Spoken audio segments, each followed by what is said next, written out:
Assalamu alaikum students, welcome to our YouTube channel. Today our topic is about relational database with its properties. यानी कि relational database क्या होता है? Relational database basically database की एक type है. आज हम डिस्कस करेंगे प्रॉपरली जो है वो हम डिस्कस करेंगे रिलेशनल डेटाबेस को. This database is based on the relational data model. यानी कि ये रिलेशनल डाटा मॉडल पे बेस करती है, यानी कि उसके ऊपर डिपेंड करती है. Which stores data in the form of rows and columns. यानी कि टपल का मतलब होता है रोज़ की फॉर्म में डाटा को स्टोर करना या फिर कॉलम की फॉर्म में डाटा को स्टोर करना. कॉलम्स यानी कि एट्रीब्यूट्स, जहाँ पे एट्रीब्यूट्स लिखे जाते हैं. And together forms a table को हम रिलेशन कहते हैं. यानी कि रिलेशनल डेटाबेस जो है उसके अंदर हम रोज़ को टपल बोलते हैं और कॉलम्स को एट्रीब्यूट्स बोलते हैं.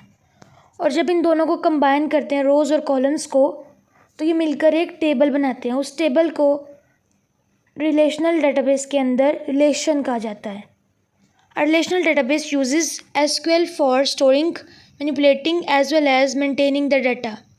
यानी कि रिलेशनल डेटाबेस के अंदर क्या होता है, हम एसक्यूएल इस्तेमाल करते हैं.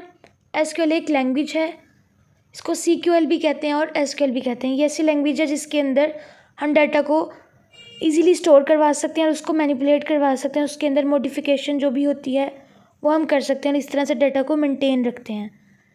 E.F. Codd invented the database in 1970. यानी कि E.F. कॉड जो था उसने डाटाबेस को ईजाद किया था 1970 में. Each table in the database carries a key that makes the data unique from others. यानी कि हर टेबल के अंदर, जो डाटाबेस के अंदर हर टेबल होता है उसके अंदर कोई ना कोई एक की होती है, एक प्रॉपर कीज़ होती हैं. यानी कि मुख्तलिफ़ किस्म की कीज़ होती हैं, जैसे कि प्राइमरी की, कैंडिडेट की, फॉरेन की, और ये डिफरेंट किस्म की कीज़ यूज़ होती हैं डाटाबेस के अंदर. यानी कि वो डाटा को यूनिक बनाने के लिए, यानी कि कोई एक प्रॉपर एक एट्रीब्यूट को हम यूनिक बनाते हैं दूसरे एट्रीब्यूट्स की निस्बत, ताकि हमें पता चले कि डाटा जो है ये यूनिक है. ख़ास किस्म का डाटा जो है उसको हम सेलेक्ट करते हैं और इस तरह से डाटा को बनाते हैं.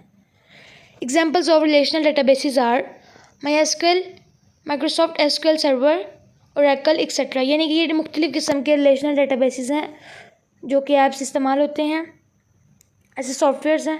एंड नेक्स्ट आ जाते हैं properties of relational database. There are following 4 commonly known properties of a relational model known as ACID properties, whereas यानी कि ये मुख्तलिफ़ किस्म की 4 प्रॉपर्टीज़ हैं जो रिलेशनल मॉडल के अंदर इस्तेमाल होती हैं, उनको हम ACID बोलते हैं. यानी कि A stands for atomicity. Atomicity का क्या मतलब होता है, this ensures that the data operation will complete either with success और विद फेलियर. यानी कि ये हमें ये यकीन दिलाता है कि डाटा जो ऑपरेट करें हम, डाटा जो चल रहा है, प्रोसेस हो रहा है, क्या वो कंप्लीट होगा, सक्सेसफुल होगा या फिर अनसक्सेसफुल होगा, या फिर वो फेल हो जाएगा. ये सारी चीज़ें ये हमें बताता है. इट फॉलोज़ द ऑल और नथिंग स्ट्रेटजी. यानी कि ये ऑल और नथिंग, यानी कि सारा कुछ जो है वो डाटा में सक्सेसफुल हो गया या कंप्लीट हो गया है, और या फिर कुछ भी कंप्लीट नहीं हुआ.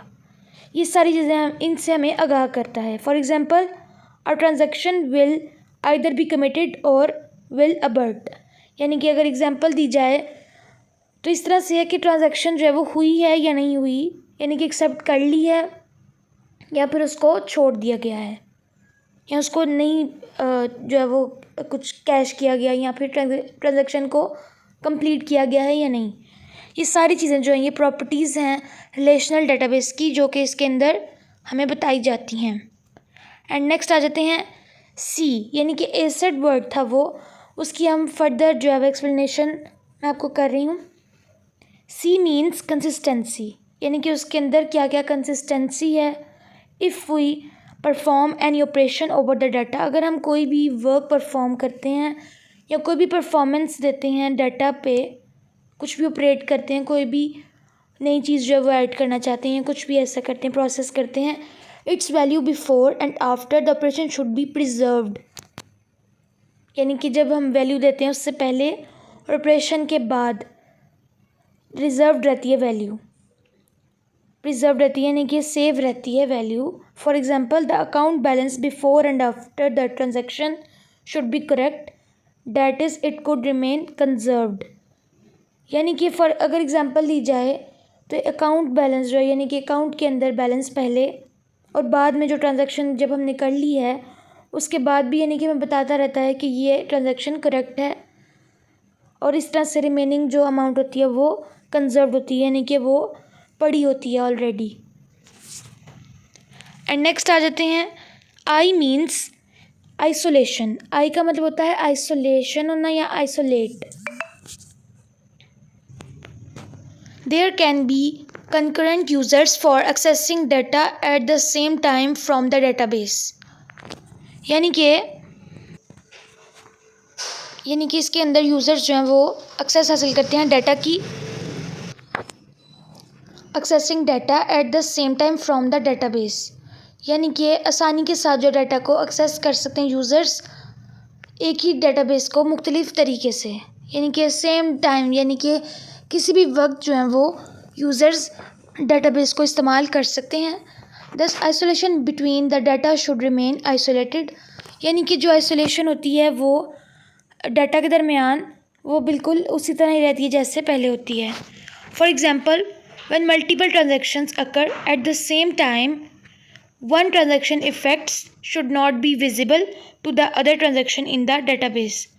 यानी कि एग्जांपल लें अगर, तो ऐसा हो कि मल्टीपल ट्रांजैक्शंस हों, एक ही वक्त में हम मल्टीपल ट्रांजैक्शंस करें तो एक ट्रांजैक्शन जो है वो हमें नज़र ना आए और दूसरी ट्रांजैक्शन हमें डेटाबेस में नज़र आ जाए। ये इसकी एग्जांपल है। एंड नेक्स्ट आ जाते हैं, D means durability. It ensures that once it completes the operation and commits the data changes should remain permanent. यानी कि ड्यूरेबिलिटी का मतलब ये होता है कि हमें यकीन दिलाया जाता है, यानी कि ये यकीन दहानी कराती है कि अगर डाटा जो है वो कंप्लीट हो जाए या उसके कमिटमेंट्स जो हैं वो डाटा की कंप्लीट हो जाएं तो डाटा जो है वो कभी भी चेंज नहीं होता, वो परमानेंट रहता है।